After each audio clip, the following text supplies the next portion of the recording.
प्यारे दोस्तों, आप सबको मेरा प्रेम भरा नमस्कार। मैं सुरेंद्रपाल नोश आज आपकी खिदमत में पेश करने जा रहा हूँ एक तारीख़ी नज़म, एक हिस्टोरिकल पोएम जिसका टाइटल है मेरे देश की कहानी 800 साल की ग़ुलामी। मेरे देश की कहानी 800 साल की ग़ुलामी। दोस्तों, ये नज़म तफसील में रोशनी डालती है उन 800 सालों पर जिसके दौरान हम हिंदुस्तानी गैर मुल्की हुक्मरानों के ग़ुलाम रहे। इस नज़म की इंट्रोडक्शन मैं इंग्लिश में दे रहा हूँ उर्दू की जगह। सुनिए। Friends, India is an ancient civilization. It was a rich, prosperous and spiritually and scientifically advanced country since the dawn of civilization. Its borders extended from Afghanistan to Bay of Bengal and from Himalaya to Sri Lanka. Its greatness, its wealth, its richness, its mathematical, scientific and astronomical knowledge was recognized and appreciated by the entire world. In short, I may say India was a great nation. However, after 10th century,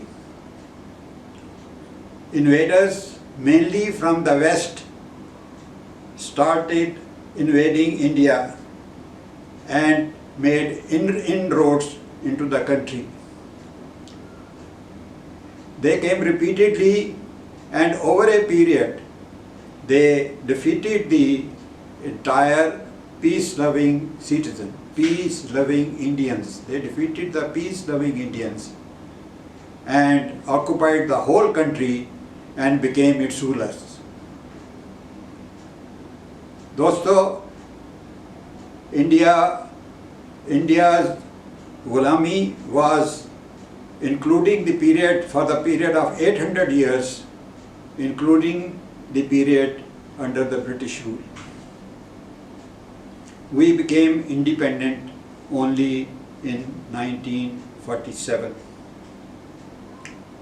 दोस्तों, ये नज़म तफसील से बयां करती है कि हम हिंदुस्तानियों को इन 800 सालों में कैसे नागवार, तौहीन आमेज़, तकलीफ़ दे, गैर शाया और नाकाबिले बर्दाश्त दौर से गुज़रना पड़ा। मैं इसको थोड़ा एक्सप्लेन करता हूँ। कैसे नागवार, अनडिज़ायरेबल, तौहीन आमेज़, इंसल्टिंग और तकलीफ़ दे, मुश्किल और अनबेरेबल, नाकाबिले बर्दाश्त, we could not bear it, एक ऐसे दौर से हम 800 साल गुजरे। इसलिए दोस्तों, ये नज़म आप दिल थाम के सुनिए। पेश है नज़म मेरे देश की कहानी 800 साल की ग़ुलामी। मुलाज़ा फरमाइए, सुनिए शायर क्या कहता है। शायर कहता है, मैं उस भारत देश का वासी हूँ। मैं उस भारत देश का वासी हूँ जो सदियों तक ग़ुलाम रहा है। मैं उस भारत देश का वासी हूँ जो सदियों तक ग़ुलाम रहा है और हर आने वाले हमलावर को रोकने में नाकाम रहा है। हर आने वाले हमलावर, एवरी इन्वेडर, हम उसको रोक नहीं पाया। ये देश उनको रोक नहीं पाया। कहते हैं, हम भारतवासी दोस्तों 800 साल तक गुलाम रहे।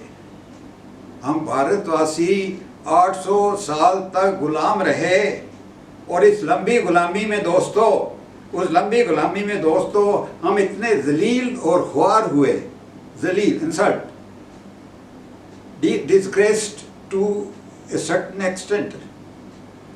उस लंबी गुलामी में हम इतने जलील और ख्वार हुए कि अपने ही देश में रहने के लिए, अपने ही देश में रहने के लिए गैरी हुक्मरानों को जजिया टैक्स देते रहे। अपने ही देश में रहने के लिए, अपने ही देश में रहने के लिए गैर मुल्की हुक्मरानों को टैक्स देते रहे।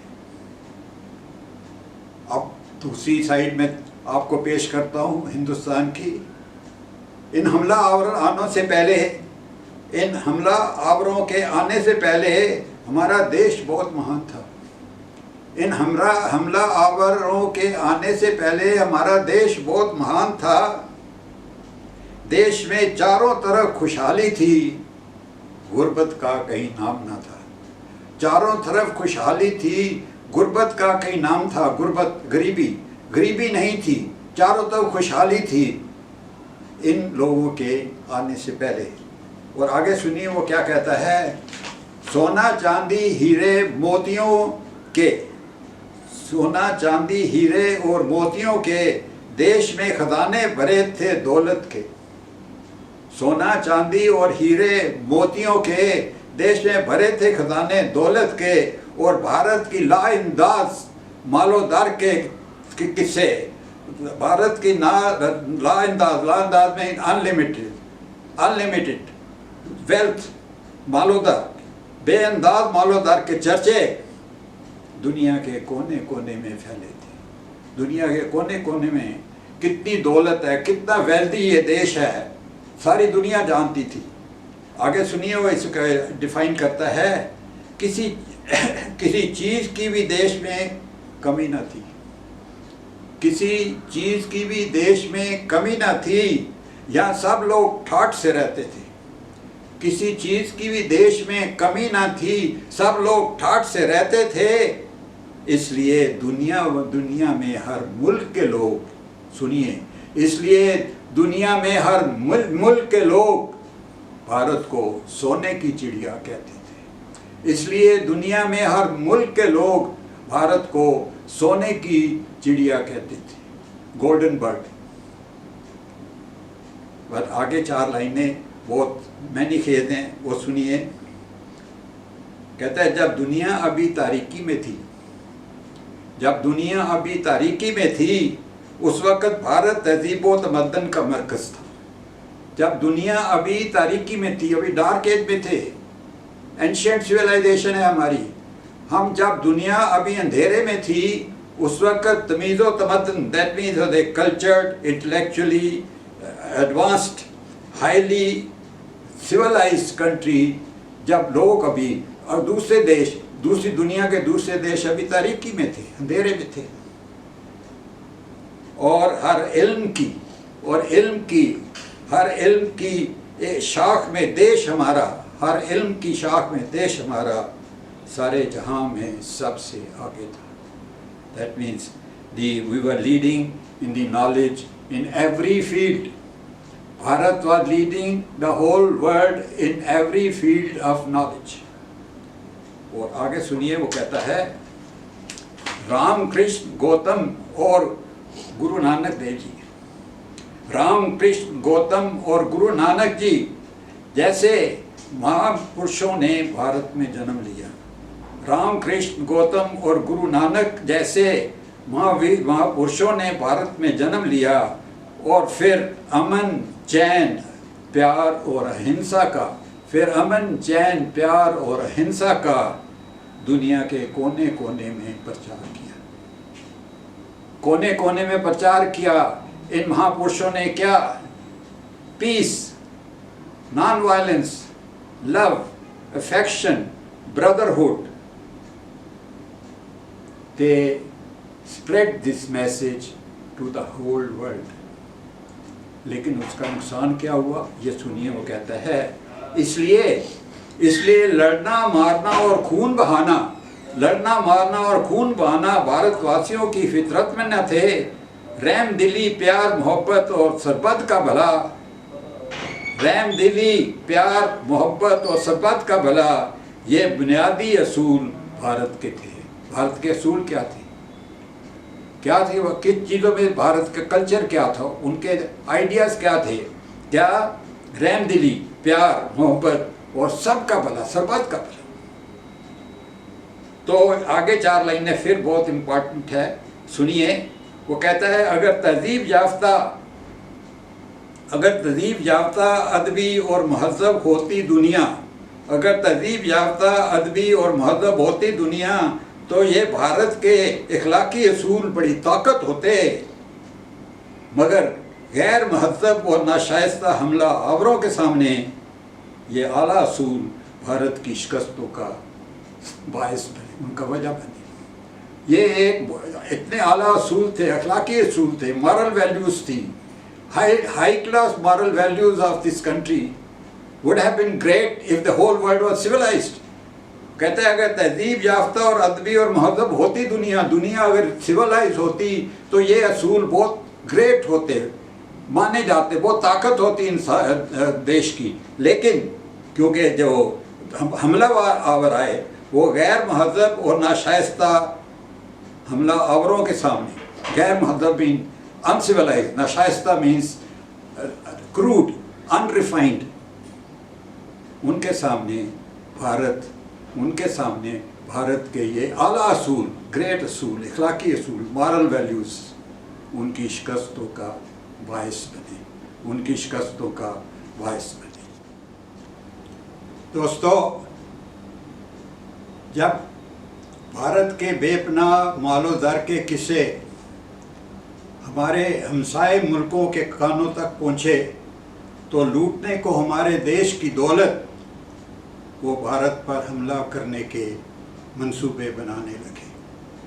भारत की बेपनाह दौलत, बेशुमार, अनलिमिटेड इमेंस, जब ये उनके कानों तक पहुंचा तो उन्होंने इन्वेड करने के प्लान शुरू कर दिए।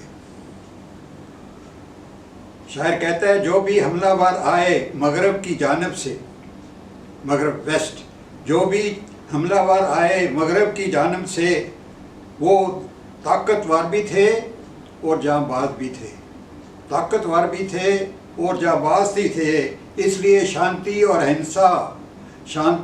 अहिंसा के पुजारी भारतवासी, शांति और अहिंसा, इनवायलेंस, शांति और अहिंसा के पुजारी भारतवासी इन जंगजू हमलावर आवरों का मुकाबला कर न सके। फिर बोलता हूँ, जो भी हमला आवर आए मगरब की जानिब से, वो ताकतवर भी थे और जांबाज भी थे। इसलिए शांति और अहिंसा का पुजारी भारतवासी इन जंगजू हमला आवरों का मुकाबला कर न सकते। जंगजू, they were war veterans while these people, the Indians, had no knowledge। आगे सुनिए, शायर कहता है, एक तो भारत के लोगों में कोई आपसी इत्तेफाक न था, एक तो भारत के लोगों में कोई आपसी इत्तेफाक न था। दूसरा, वो जंग के दाव पेच में माहिर न थे। they lacked the knowledge of war, fighting। एक तो भारत के लोगों में कोई आपसी इत्तेफाक न था, दूसरे वो जंग की दाव पेच में माहिर न थे। इसलिए बाहरी दुश्मनों के हर हमले और हर जंग में वो लगातार शिकस्त पे शिकस्त खाते रहे, शिकस्त हार पे हार होती रही। क्यों? क्योंकि वो जंग के दाव पेच में माहिर न थे और दुश्मनों के हर हमले और हर जंग में वो लगातार शिकस्त पे शिकस्त खाते रहे। आगे सुनिए दोस्तों, कौन लूटने आए भारत को? अब उनकी थोड़ी कहानी सुनिए। वो कहता है, शायर कहता है, पहले कासिम आया, फिर गजनी और फिर गौरी आया। पहले कासिम आया, फिर गजनी और फिर गौरी आया। किसी एक हमला आवर को भी हम रोक न सके। पहले कासिम आया, फिर गजनी आया, फिर गौरी आया, किसी एक हमला आवर को भी हम रोक ना सके। आकर लूटी बेअंदाज दौलत देश की उन्होंने, बेअंदाज दौलत, अनलिमिटेड। आकर लूटी बेअंदाज दौलत देश की उन्होंने, और हज़ारों को मौत के घाट उतार गए, हज़ारों को मौत के घाट, slaughtered thousands of people, और लूटा unlimited wealth which India had, उनको लूट के ले गए। और इसके बाद शायर कहता है, इन हमला आवरों ने कई शहरों में कत्लेआम किए। इन हमला आवरों ने कई शहरों में कत्लेआम किए, और करती बर्बाद देश की बेशुमार बस्तियाँ, करती बर्बाद देश की बेशुमार बस्तियाँ। फिर मिस्मार कर दिए सैकड़ों मंदिर और शिवाले, फिर मिस्मार कर दिए सैकड़ों मंदिर और शिवाले, और नेस्तो नबूद कर दी मंदिरों की मूर्तियाँ। ये इम्पोर्टेंट लाइन है, मैं इसको आप रिपीट करता हूँ। हमला आवरों ने शहरों में कत्लेआम किए। कत्लेआम मीन्स मैसेकर, टाउन में uncontrolled massacres done by them in many towns. और देश की कई बस्तियां उन्होंने बर्बाद कर दी बेशुमार, और मिस्मार कर दिए सैकड़ों मंदिर और शिवालय। मिस्मार मीन्स डिस्ट्रॉयड, कंप्लीटली डिस्ट्रॉयड, मिस्मार कर दिए, और नेस्तो नबूद कर दी मंदिरों की मूर्तियां, मिट्टी में मिला दी मंदिरों की मूर्तियों को भी। Completely they destroyed, annihilated them completely. और सबसे बड़ी एग्जाम्पल आप आगे सुनिए इनकी लूट की। शायर कहते हैं, महमूद गजनी ने नामी सोमनाथ मंदिर से पहले कई मन चांदी और सोना लूटा।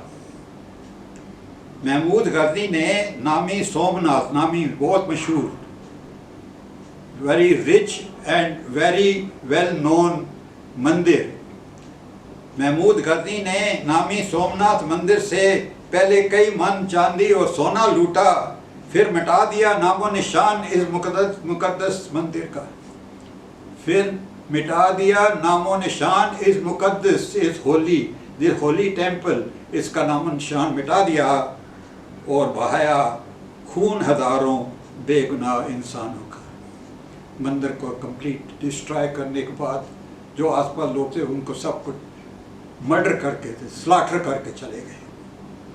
आगे सुनिए कि कौन पृथ्वीराज को देखा शिकस्त गौरी ने, निकाली आंखें उसकी और उसे अंधा कर दिया।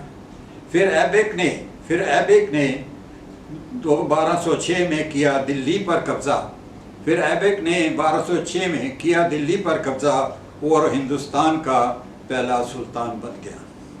पृथ्वीराज को देखकर शिकस्त गौरी ने निकाली आंखें और उसको अंधा कर दिया। फिर ऐबक ने 1206 में किया दिल्ली पर हमला, और वो हिंदुस्तान का पहला सुल्तान बन गया। फिर 16वीं सदी में बाबर ने दी शिकस्त दिल्ली के हुक्मरानों को। ये जो पहले आए थे जिन्होंने दिल्ली का थ्रोन ऑक्युपाई किया था, उनको शिकस्त दे के वो कहते हुए 16वीं सदी में बाबर ने दी शिकस्त दिल्ली के हुक्मरानों को, और नामी मुगलिया सल्तनत का भारत में आगाज़ किया। ही established the Mughaliya dynasty in India. नामी मुगलिया सल्तनत का भारत में आगाज़ किया। फिर इस सल्तनत के तहत कई मुग़ल शहंशाहों ने लगातार 400 साल तक भारत पर राज किया। मैं रिपीट करता हूँ, ये इम्पोर्टेंट लाइन है। फिर इसी सल्तनत के तहत कई मुग़ल शहंशाहों ने लगातार 100 साल तक भारत पर राज किया। दोस्तों, आगे मैं जो कहने लगा हूँ ये सुनिए। कहता है 700 साल की गुलामी गैर हुकूमत में, 700 साल की गुलामी गैर हुकूमत में हम हद से बढ़कर ज़लीलो ख्वार हुए। 700 साल की गुलामी हुकूमत में हम हद से बढ़कर ज़लीलो ख्वार हुए और अपने ही देश में बनकर गुलाम उनके, अपने ही देश में बनकर गुलाम उनके नर्क से भी बदतर जिंदगी गुजारते रहे। नर्क से भी बदतर, worse than what life is in hell, उससे भी ज़्यादा insulting disgrace we suffered under these गैर मुल्की हुक्मरान, बाहर से जो हुक्मरान आके बन गए, उनकी हुकूमत में हमारी हालत इतनी ख़राब थी, इतनी इंसल्ट थी, लिविंग इतनी ख़राब थी, it is worse than play staying in hell. आगे सुनिए, वो कहता है, आगे 6 लाइनें बहुत मैंने कहते हैं, आप सुनिए। उनके जुल्मों के खिलाफ ना उठाई कभी तलवार हमने, उनके जुल्मों के खिलाफ न कभी उठाई तलवार हमने, और 700 साल अपनी तौहीन और हतक बर्दाश्त करते रहे। हतक इज इंसल्ट, तौहीन इज आल्सो इंसल्ट, डिस्ग्रेस और इंसल्ट 700 साल हम बर्दाश्त करते रहे। उनके जुल्मों के खिलाफ ना उठाई कभी तलवार हमने, और 700 साल अपनी तौहीन और हतक सहते रहे। वो तो सिर्फ दोस्तों हज़ारों में थे और हम भारतीय करोड़ों में थे। वो तो सिर्फ हज़ारों में थे, हम करोड़ों में थे। फिर भी गैर मुल्की हुक्मरानों का तख्ता पलट न सके, फिर भी गैर मुल्की हुक्मरानों का हम तख्ता पलट न सके। और ये लाइन बहुत ज़रूरी है, और सुनिए। और ना ही कर सके हम अपने धर्म और धर्मशालों की रक्षा, ना ही कर सके हम अपने धर्म और धर्मशालों की रक्षा। इसलिए दुनिया की तारीख में हम कमज़ोर और बोधा कहलाए। बोधा मीन्स टिमिड, वीक हार्टेड, फेंट हार्टेड, डरपोक। इसलिए दुनिया की तारीख में हमारा नाम एक कमज़ोर और बोधा नेशन कहलाया। दोस्तों, फिर 19वीं सदी में अंग्रेज़ों ने भारत में कदम रखे। फिर 19वीं सदी में अंग्रेज़ों ने भारत में कदम रखे, और दिन बर दिन आहिस्ता आहिस्ता वो देश को निगलने लगे। फिर आहिस्ता आहिस्ता वो देश को निगलने लगे। फिर 1857 में देके शिकस्त कमज़ोर मुगलिया हुकूमत को, देकर शिकस्त कमज़ोर मुगलिया हुकूमत को, वो हिंदुस्तान के नए हुक्मरान बन गए। वो हिंदुस्तान के नए हुक्मरान बन गए। शायर कहता है, ये ध्यान से सुनिए, शायर कहता है, इस बदलाव से ना हुआ कोई बदलाव हमारी ज़िंदगी में। एक हुक्मरान गया, दूसरा हुक्मरान आया, इसका बदलाव हुआ है। वो कहता है, इस बदलाव से ना हुआ कोई बदलाव हमारी ज़िंदगी में। पहले हम गुलाम थे मुग़लों के, अब अंग्रेज़ों के गुलाम हो गए। पहले हम गुलाम थे मुग़लों के, अब अंग्रेज़ों के गुलाम हो गए। पहले थे शिकार हम जुल्म व सितम और मजहबी जुनून का, पहले थे हम शिकार जुल्म व सितम और मजहबी जुनून का, अब एहसास कमतरी और तौहीन अमेज़ी का शिकार बन गए। पहले हम थे जुल्म सतम सह रहे थे मजहबी जुनून की वजह से। मजहबी जुनून means frenzy for religious frenzy, जुल्म सितम बाय द मुग़ल, उसकी वजह से हम सितम सह रहे थे, इतना दुख सह रहे थे, इतना जुल्म सह रहे थे। और अब एहसास कमतरी, इंफीरियरिटी कॉम्प्लेक्स और तौहीन आमेज़ी, insult and derogation, insult, disgrace, अब इसके शिकार हो गए। पहले हम शिकार थे जुल्म सितम और मजहबी जुनून के, अब एहसास कमतरी और तौहीन आमेज़ी का शिकार बन गए। आगे सुनिए क्यों। वो कहता है, अंग्रेज़ मुग़ल हुकूमत से कम सितमगर ना थे। शायर कहता है, अंग्रेज़ मुग़ल हुकूमत से कम सितमगर ना थे। हम हिंदुस्तानियों को अपने से कमतरी समझते थे। हम हिंदुस्तानियों को वो अपने से कमतरी समझते थे, उन्होंने भी हमारा जीना नर्क से बदतर कर दिया, उन्होंने भी हमारा जीना नर्क से बदतर कर दिया। और ये तौहीन और सितम हम अगले 100 साल सहते रहे, हम अगले 100 साल सहते रहे। ये सितमगार जो आपको टार्चर करता है, टिरनी बाय इंग्लैंड, अंग्रेज was as much as by the Mughal.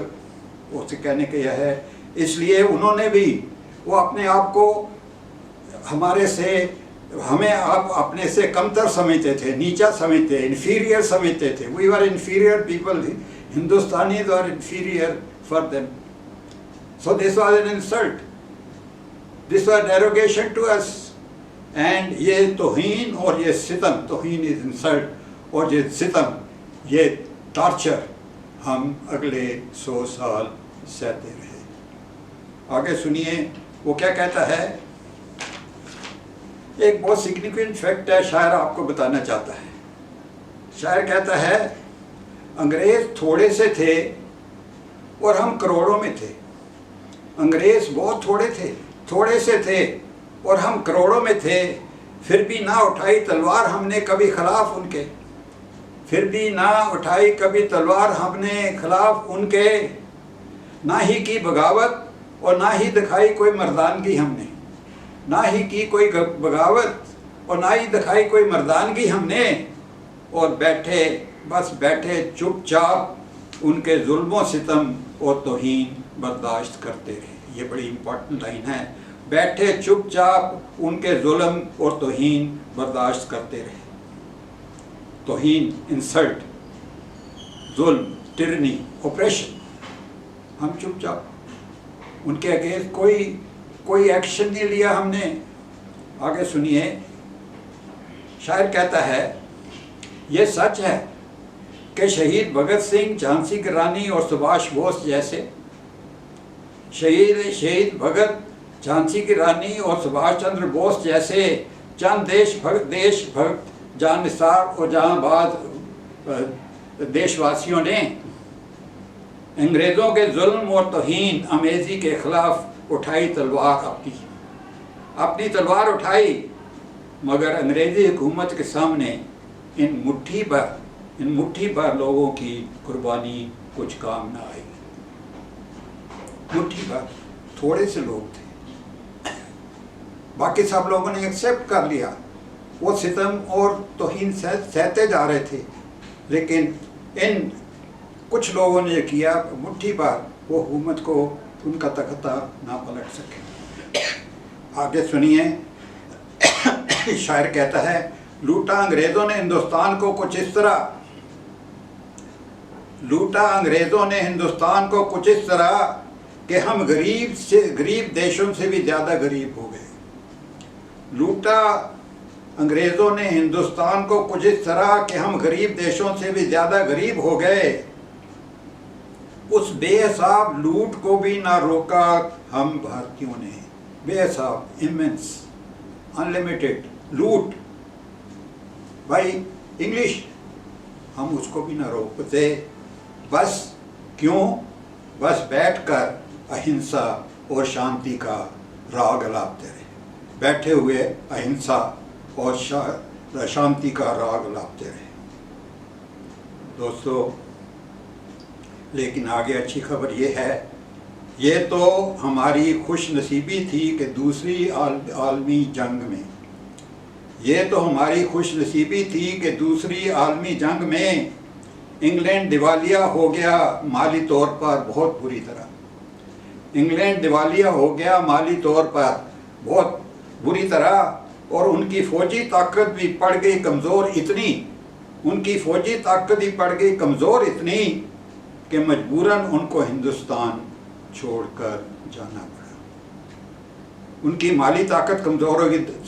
आलमी जंग में सेकेंड वर्ल्ड वार, दूसरी आलमी जंग सेकेंड वर्ल्ड वार में, उसकी वजह से उनकी माली economically they became so weak and militarily they became so weak that they could not manage to control such a big country as India. Therefore वो हिंदुस्तान छोड़कर चले गए। आगे सुनिए, ये बहुत ज़रूरी चीज़ है। वो कहता है, इन्होंने जाते जाते एक चक्कर चला गए हमारे लिए। कहता है, मगर शातिर दिमाग अंग्रेज़ जाने से पहले, मगर शातिर दिमाग अंग्रेज़ जाने से पहले भारत को 2 टुकड़ों में बांट गए। भारत को 2 टुकड़ों में बांट गए और लाकर वजूद में पाकिस्तान को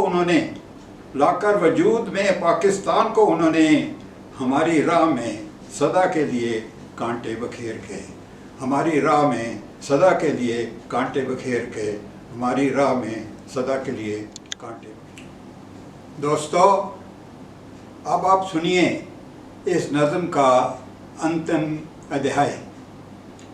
ये बहुत मानी खेज भी है और इंटरेस्टिंग भी। मुलाज़ा फरमाइए। शायर कहता है, शुक्र है खुदा का कि आज हम आज़ाद हैं सदियों की ग़ुलामी के बाद। शुक्र है खुदा का कि आज हम आज़ाद हैं सदियों की ग़ुलामी के बाद। मगर अफसोस हमने ग़ुलामी के तौहीन अमेज़ दौर से कोई सबक सीखा नहीं। तौहीन अमेज़, इंसल्टिंग, डिस्ग्रेसफुल, इस दौर से हमने कुछ सबक, कोई लेसन नहीं सीखा। कहते हैं, आज भी हम हिंदुस्तानियों में आपसी इत्फाक का कहीं नाम नहीं। आज भी हम हिंदुस्तानियों में आपसी इत्फाक का कहीं नाम नहीं। आज भी कामयाब देशों की तरह हम फितरत से जांबाज नहीं, जांबाज, डेयरिंग। ही सेज, ना हम यूनाइटेड हैं आज और ना ही हम डेयरिंग हैं। We don't have that type of courage, daring, which हर कामयाब देश के लोगों में होता है। आगे सुनिए, कहते हैं, आज भी वही आपसी झगड़े, वही मतलब प्रस्ती, वही बुज़दिली। आज भी वही आपसी झगड़े, वही मतलब प्रस्ती, वही बुज़दिली। आज भी हमारे देश में देशद्रोहियों और गद्दारों की कोई कमी नहीं। देशद्रोही और गद्दार, treacherous people who are enemy of the nation, जो देश के ही दुश्मन हैं, देशद्रोही, गद्दार, उनकी कोई कमी नहीं। आज भी कोने कोने में फैली है बेईमानी, रिश्वतखोरी और आपसी दुश्मनी। आज भी देश के कोने कोने में फैली है रिश्वतखोरी और आपसी दुश्मनी। आज भी देश के लिए, सुनिए, आज भी देश के लिए करने को जान निसार हम लोगों की फितरत नहीं। जान निसार, देश के लिए जान देने के लिए आज भी हम लोग तैयार नहीं हैं। इसलिए शायर कहता है कि ये बड़े दुख की बात है कि आज तक, अब तक इतनी सदियों पुरानी कमज़ोरियों से ऊपर हम उभरे नहीं। ये सदियों से जो कमज़ोरियाँ हम में आई हैं, उनसे हम ऊपर नहीं उभर सके। इसलिए शायर कहता है, अगर ना बदले हालात देश के और ना बदली फितरत हम भारतवासियों की, ना बदले हालात देश के और ना बदली फितरत हम भारतवासियों की, और ना बने हम जांबाज, डेयरिंग, और ना हुए तैयार करने को देश के लिए जान निसार। देश के लिए जान देने के लिए तैयार नहीं हुए और हम जांबाज नहीं हुए, तो कहता है, खुदा ना करे कि आ जाए फिर वही नागवार और तौहीन अमेज़ दौर दोबारा। ना आ जाए वही नागवार, डिस्ट्रेसिंग एंड इंसल्टिंग तौहीन अमेज़ दौर, पीरियड दोबारा, वो फिर ना आ जाए सदियों तक जिस दौर से गुजर कर आया है देश हमारा। ये देश सदियों तक जिस दौर से गुजर के आया है, क्या वो फिर दोबारा ना आ जाए। वो कहते हैं ऐसा ना हो। लेकिन एक अच्छी खबर अब शायर देता है, कहता है, दिलासा देता है वो दिलासा देता है। वो कहता है कि देशवासियों फिक्र मत करो, क्योंकि अब भारत में वैसा दौर फिर कभी नहीं आएगा, वैसा दौर फिर कभी नहीं आएगा, ये नागवार दौर फिर कभी नहीं आ सकता। क्यों? वो सुनिए क्यों नहीं आ सकता।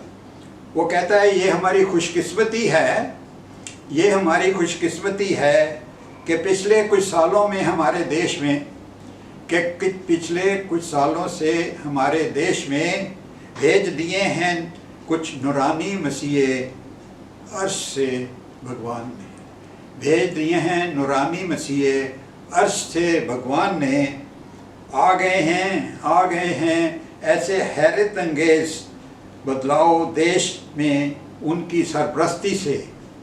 आ गए हैं इतने हैरत अंगेज मिराकुलस चेंजेस, आ गए हैं ऐसे हैरत अंगेज बदलाव देश में उनकी सरपरस्ती में कि देखती है सारी दुनिया आज भारत को बड़ी इज्जत से, कि देखती है आज सारी दुनिया भारत को इज्जत से। वो कहता है मसीहे भेज दिए हैं भगवान ने,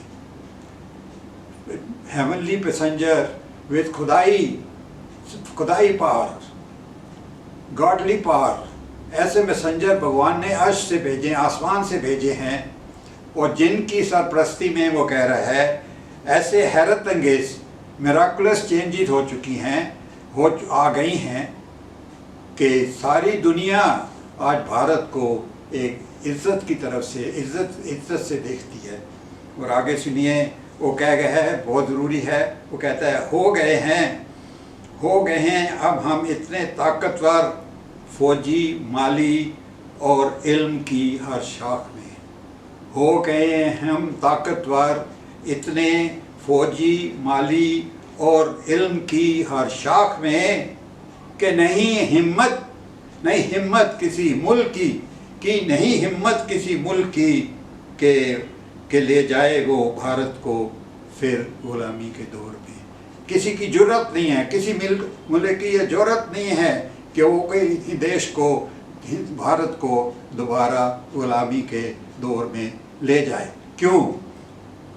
तब कहता है today we are a mighty nation with enormous military and economic power. सारी दुनिया हमारी तरफ देख रही है, इसलिए दोस्तों किसी की जुर्रत नहीं है, किसी मुल्क की हिम्मत नहीं है कि हमारे देश को फिर गुलामी के दौर में ले जाए।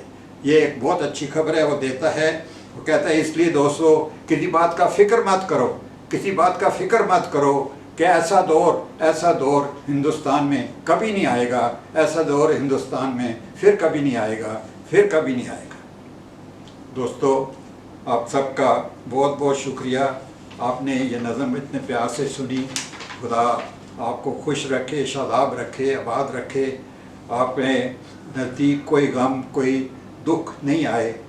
नोश आपका धन्यवाद करता है। जय हिंद, जय हिंद, जय हिंद।